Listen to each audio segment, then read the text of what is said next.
Buen día, en esta ocasión vamos a hablar acerca de la lesión térmica y la nutrición. Vamos a definir qué es una quemadura. Una quemadura es una lesión en la piel o otro tejido orgánico producida por alguna alteración de origen térmico, puede ser frío o calor, por radiación, electricidad, fricción o algún contacto con productos químicos. 4 tipos de quemaduras. El primer tipo de quemadura puede ser quemadura térmica, el cual puede ser producido por calor o por frío. El tipo de quemadura eléctrica puede ser de tipo industrial. El tipo de quemadura química puede ser a través de una quemadura con ácido. El tipo de quemadura radioactiva puede ser a través de la radiación, como en el caso del sol, radiaciones ionizantes, como los rayos X, y radiación por isótopos radioactivos. Existen criterios de gravedad en un paciente quemado y esto va a depender del porcentaje de superficie corporal quemada. Mayor a 15% significa que su estado es de un quemado crítico. Menor a 15% estamos hablando de un quemado leve. ¿Cuáles son los 3 grados de quemaduras y qué parte de la piel se ve comprometida en cada uno? Bien, el primer grado es epidérmica de primer grado. Esta es la destrucción de la dermis. Podemos ver características como el enrojecimiento y la piel seca. La sensibilidad de la zona es muy dolorosa y su curación es espontánea de 3 a 6 días sin secuelas. La siguiente grado de quemadura es dérmico superficial, es el segundo grado superficial. En ella vamos a tener una destrucción de la epidermis más la dermis superficial. Entre sus características existe la aparición de ampollas, la piel se ve húmeda y brillante, no existe dolor y su curación es espontánea de 7 a 21 días sin secuelas. También existe un segundo grado, que es el segundo grado profundo, dérmico profundo. Esta tiene como característica la destrucción de la epidermis más la dermis. En ella va a tener características como ampollas blanquecinas moteadas, húmedas o secas. No va a haber dolor y su curación es mayor a 21 días. Puede tener un tratamiento quirúrgico y sí va a haber secuelas. El tercer grado de quemadura es la subdérmica. En él ya va a haber una destrucción de todo el espesor de la piel y zonas profundas. Las características macroscópicas son desde blanquecinas hasta cenizas o negras y va a haber sequedad de la zona. La sensibilidad va a tener una pérdida de sensibilidad y anestesia, es decir, no va a haber dolor. Entre la curación es necesario un tratamiento quirúrgico y las secuelas son muy importantes. ¿Qué es la regla de los 9? Bien, esta regla fue publicada por Wallace en 1951. Es un instrumento de medida para determinar de manera rápida la gravedad de un paciente con quemaduras. Es diferente en adultos y niños, ya que en los niños esta regla se va a modificar porque la superficie de la cabeza respecto al cuerpo es mayor que en la de los adultos. Para calcular la superficie en un adulto, vamos a dividir el cuerpo, lo vamos a segmentar en partes del 9%. Por ejemplo, en un adulto, la pierna equivale al 18%, 9% en la parte anterior y 9% en la parte posterior. Los brazos van a equivaler a un 9%, que es 4.5 en la anterior y 4.5 en la parte posterior.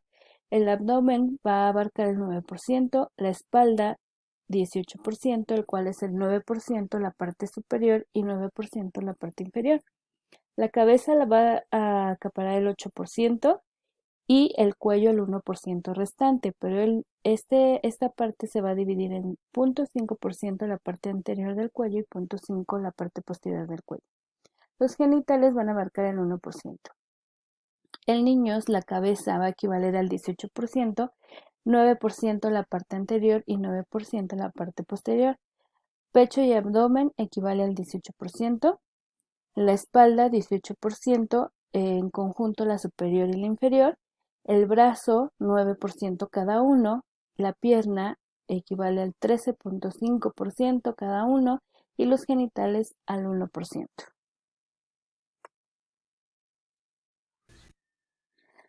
De acuerdo con el artículo Metabolismo y nutrición en el paciente quemado crítico, ¿Cuáles son las consecuencias de la intensa respuesta hipermetabólica e hipercatabólica en la agresión térmica? Vamos a tener que las consecuencias es una malnutrición aguda, sarcopenia secundaria, debilidad muscular adquirida, aparición de infecciones, disfunción orgánica múltiple, sepsis y muerte.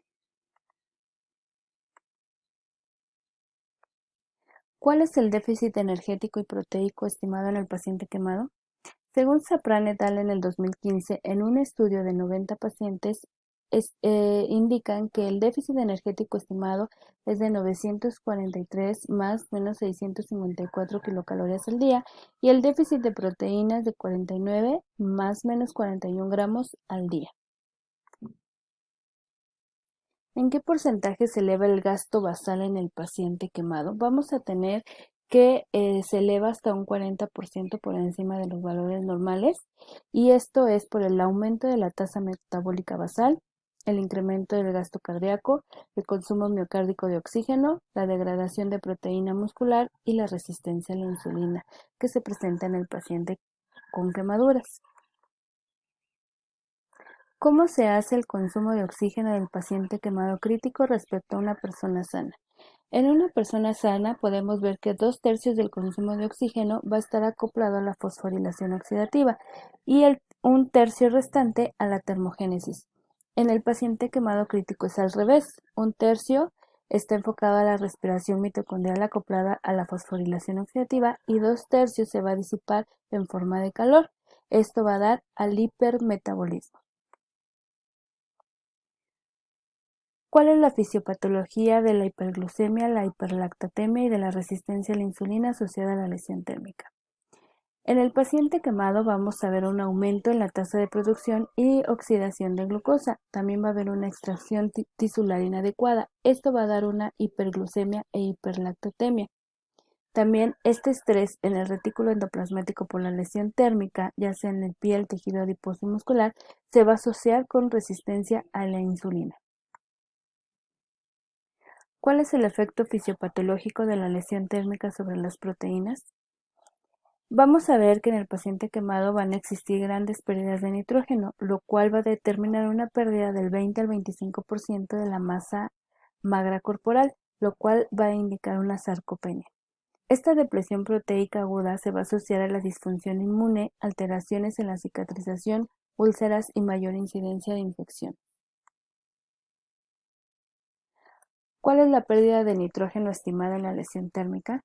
La pérdida media de nitrógeno en el paciente quemado sin soporte nutricional va a superar los 0.2 gramos de nitrógeno sobre kilogramo al día, es decir, de 15 a 20 gramos al día.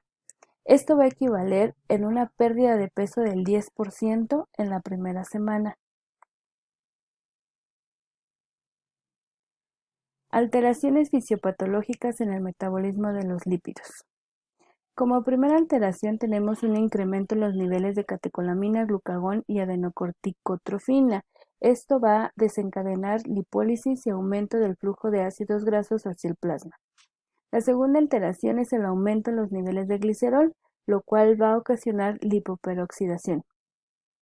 Después va a haber una resterificación de los ácidos grasos, lo cual va a aumentar los niveles de LDL, triglicéridos y un descenso en los cuerpos cetónicos. El aumento de ácidos grasos saturados y ácidos grasos monoinsaturados proinflamatorios y también va a haber una disminución de ácidos grasos poliinsaturados antiinflamatorios. La quinta alteración es que va a haber un aumento de infiltración grasa, sobre todo a nivel del hígado, lo cual va a ocasionar resistencia a la insulina. Los micronutrientes que se van a ver afectados en la lesión térmica van a ser de primera instancia el cobre, selenio y zinc, y esto va a ser debido al aumento de la excreción urinaria y a través de las áreas quemadas. En pacientes con una superficie corporal total quemada del 25%, las pérdidas de micronutrientes van a ser selenio, cobre, zinc, boro, bromo, hierro y yodo. Esto durante el día 1 con una reducción en las pérdidas tras las primeras 24 horas. También va a haber pérdidas de vitamina A, C, D y E. Se ha descubierto que el déficit de vitamina D se asocia a una prolongación en la estadía de la unidad de cuidados intensivos y la hospitalización.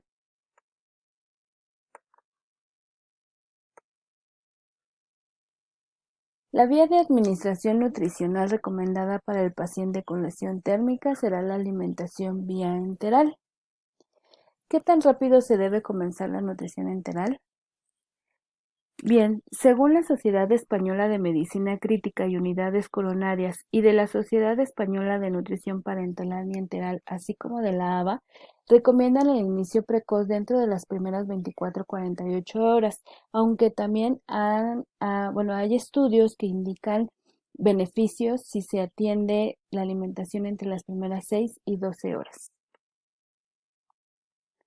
Los beneficios de iniciar la terapia nutricional aplicada precozmente van a ser una reducción en la estancia de cuidados intensivos, una reducción en la infección de heridas, capacidad de la modulación de la respuesta hipermetabólica. También va a haber una reducción en los niveles de catecolaminas, cortisol y glucagón y un aumento en la producción de inmunoglobulinas. También esto va a mantener la integridad de la mucosa intestinal, la motilidad y el flujo sanguíneo esplácnico. ¿Cuáles pueden ser las contraindicaciones de la nutrición enteral y qué se hace en tales casos? Podemos tener una disfunción gastrointestinal y un fallo intestinal secundario al desarrollo de hipertensión abdominal y eventualmente un síndrome compartimental abdominal. Ante estos casos, la vía de administración que se deberá aplicar es la nutrición parenteral. ¿Cuál es la ecuación adecuada para el cálculo energético del paciente adulto con lesión térmica y cuál para niños?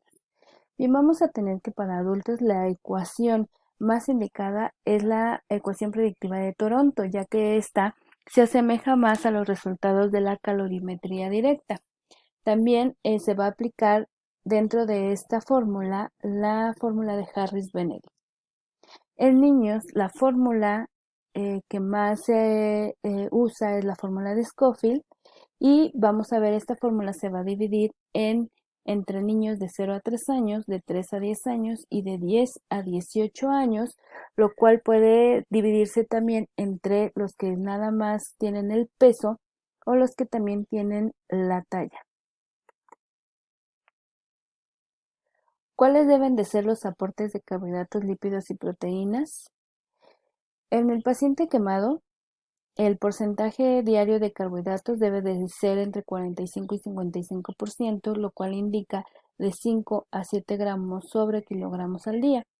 En cuanto a lípidos, debe de ser menor al 30%, lo cual indica de 1 a 1.5 gramos de kilogramos al día.